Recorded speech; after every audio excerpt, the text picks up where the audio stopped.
तो वह अपने किस गुण दोष के कारण आता है? प्राणी जन्म से पहले गर्भ में कष्ट पाता है और जन्म के समय भी असहनीय पीड़ा पाता है। इसके बाद भी वह रोग पीड़ा के कारण दुख पाता है। उसे बुढ़ापे में अनेक रोग घेर लेते हैं और उसकी मृत्यु हो जाती है। अतः हे भगवान, कृपा करके मुझे यह बताएं कि वे कौन से कार्य हैं जिनसे मनुष्य जन्म मृत्यु के दुखों से बच सकता है।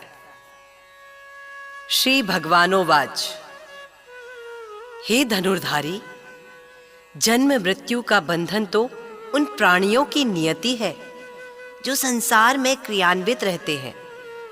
जो प्राणी संसार में नष्ट होने वाले पदार्थों से प्रेम करते हैं, वे संसार की नश्वर वस्तुओं